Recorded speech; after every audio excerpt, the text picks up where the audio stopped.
So sa last vid natin, di ba, doon naputol yung kwento, nung nag-flex si Leon Xiao ng isang petmalong atake. Ginamit niya yung second form ng lightning style, yung heavenly lighting transformation technique, para tirahin si Master Yu. At grabe, bes. Sa isang banat lang, easy-peasy na sampal ng bida natin si Master Yu sa mukha. Ayun, lumipad sa outer space si Lolo. Si Lolo mo, nag-take off habang sumusuka ng dugo. Tapos, kumalat pa sa buong area, yung sandamakmak na. Nagwawalang kidlat kaya na-shooked ang lahat. Kasi naman, sobrang overpowered ng powers niya, parang may cheat code eh. Grabe, di ka pani-paniwala. Maging si Z, medyo napatense din sa mga ligaw na kidlat na tumatama sa kanya, kasi parang paunti-unti siyang nababawasan ang EHP. Si Master Yu naman, sinuwerte, nakatakas matapos. Anyang magtago sa Void of Space bago pa siya ma-one-hit KO ng atake ni Leon Xiao. Pero kahit nakawala, siya, kailangan niyang isakripisyo, yung kalahati ng soul power niya. Kaya ayun, biglang naglaho na parang bulayang. Malaking parte ng kapangyarihan niya. Sa side naman ng bida natin, bad trip siya sa nangyari kasi. Nasayang yung pagkakataon niyang tapusin si Master Yu sa banat na yun, sabi pa sa isip ng bida natin, sobrang tindi daw talaga ng focus ni Master Yu, kasi kahit may malakas na dragon aura na pumipigil sa soul power nila, nakagawa pa rin siya ng ninja moves para magtago sa Void of Space, petmalo. Sa baba naman ng stage, nga lahat ng elders sa nakita nila. Kasi confirmed na talaga sa kanila na, si Leon Xiao na talaga yung GO.AT, sa lahat ng sumali sa Merchant Alliance Tournament. Yung banat pa lang nayo ni Leon Xiao, kayang-kaya niyang burahin lahat ng kalaban sa isang iglap lang. Kaya kung itutuloy pa daw yung laban, automatic win na ang bida natin. Siya na agad ang champion. Kahit yung mga pakul na young master ng Merchant Alliance, lunok pride na sa masakit na reality check. Kaya kahit masakit sa ego, tinanggap na lang nila na wala talagang silang binatbat sa lodi natin. So, balik tayo sa taas, huminto na yung Phoenix through fire sa pag-aapoy kasi tinigil na ni Leon Xiao yung pag-refine. Agad namang nasilip yun ni Demon Lord, kaya game na game agad. Di na niya pinalampas yung chance at nag-decide siyang i-fast forward ulit yung pagsipsip niya sa life force ng lahat ng tao sa Songyang City. Bukod pa dyan, may binulong din si Demon Lord kay Master Li na alalayan si Master Yu, pero this time, striktong bawal daw silang makipagsabayan ng harapan kay Leon Xiao. Mas okay daw kung hintayin na lang nilang maging ready yung Armlary Sphere artifact, kasi sa isip-isip niya, yun na lang daw ang may kakayahang tumalo sa bida natin. Agad namang agad si Master Li sa utos ni Demon Lord, kaso, nung papunta na sana siya sa laban biglang siyang sinigawan ni Master Yu, sabi, wag daw siyang makialam. Inexplain pa ni Master Yu kay Demon Lord na walang ibang pwedeng tumira kay Leon Xiao kundi siya lang, kasi itong duel daw na to ang magde-determine kung aangat pa ba ang level niya bilang isang fighter.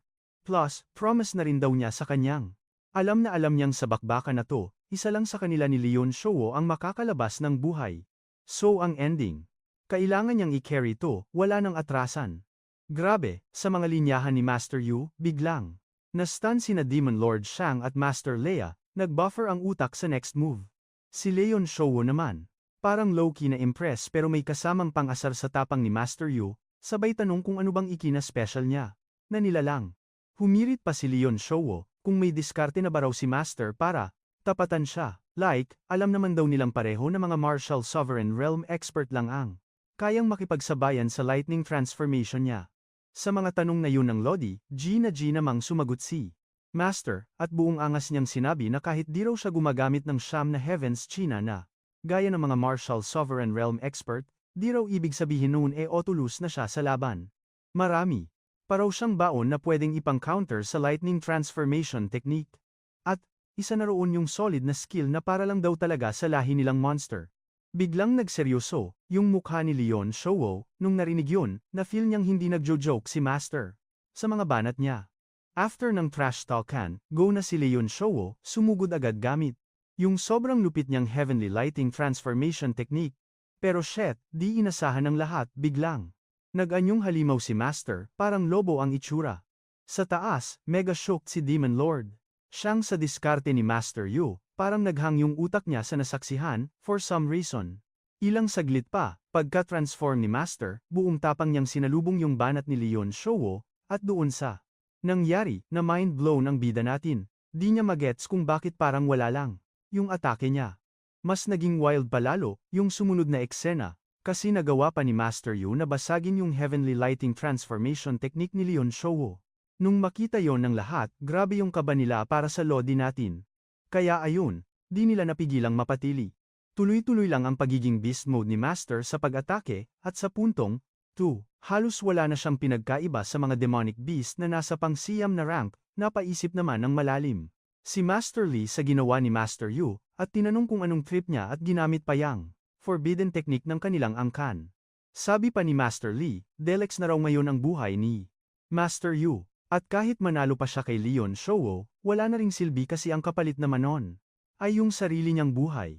Chill lang na sinabi ni Demon Lord Shang na wala na silang magagawa sa naging desisyon ni Master kasi nangyari na, so, wala nang bawian. Ang tanging hiling na lang nila ngayon ay ma-GG na si Leon Shouwo ASAP, dahil yun na lang daw yung tanging paraan para may chance pang makasurvive si Master pagkatapos.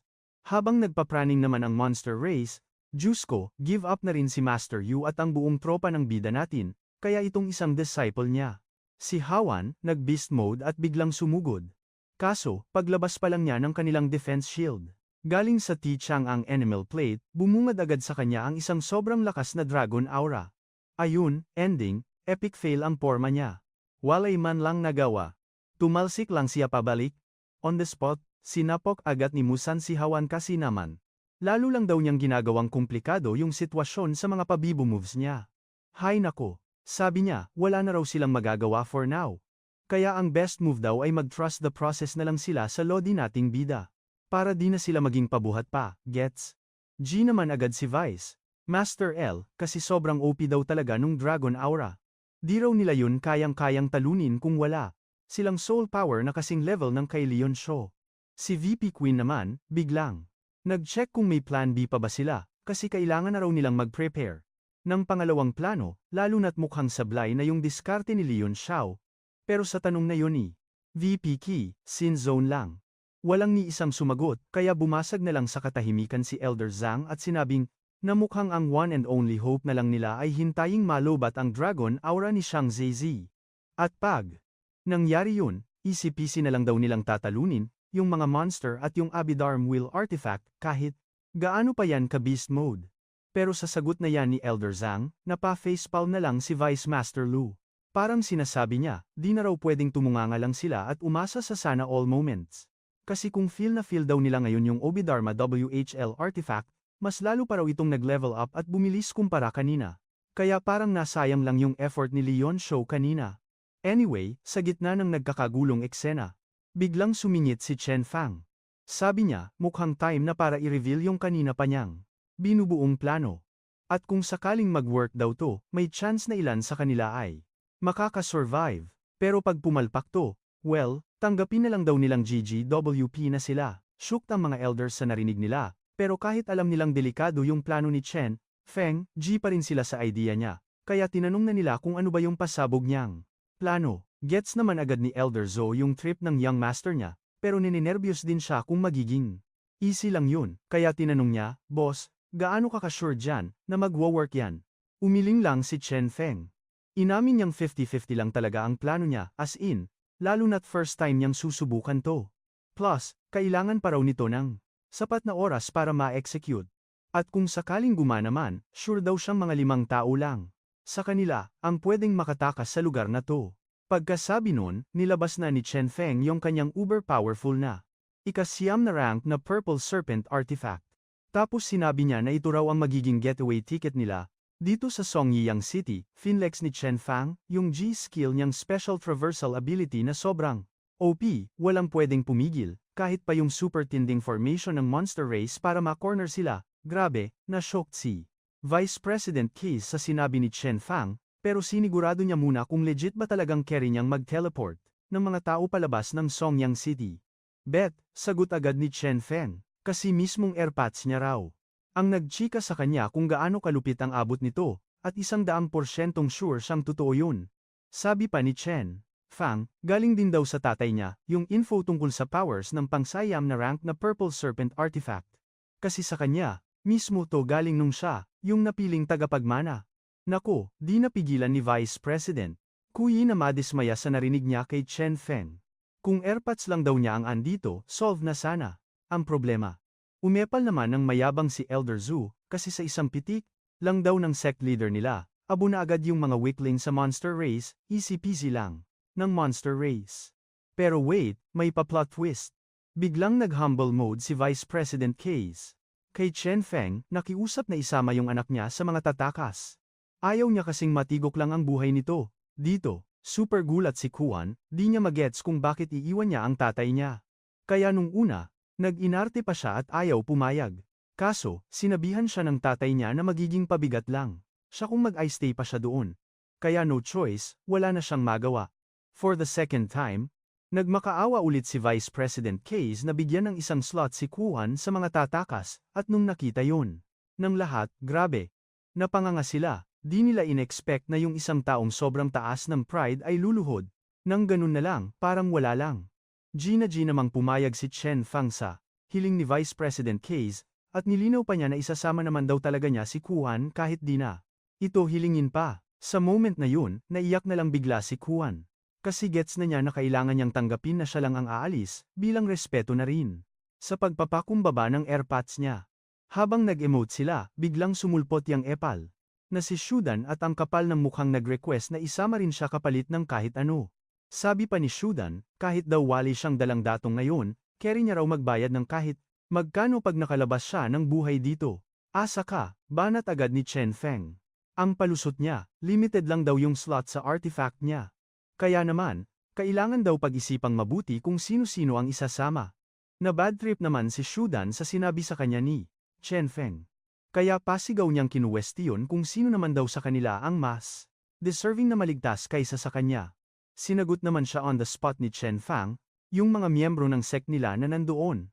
Na 11 lahat, at dahil napunta na ang isang kan, so ayun, sureball na si Kuan. Kaya 6 na lang ang bakanteng pwesto, biglang sumingit si Chen Xiao, hirit niya isama rin daw si Shuluyan, ayan tuloy, boom, 5 na lang. So yun, 5 na lang ang slots, hindi na 6.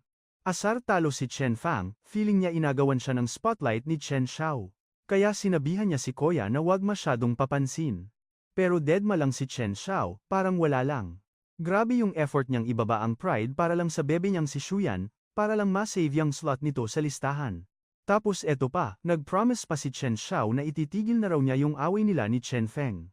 Hindi na raw siya aalma at magiging easygoing na lang. Kaya sana pagbigyan na, for the person lang, di ba?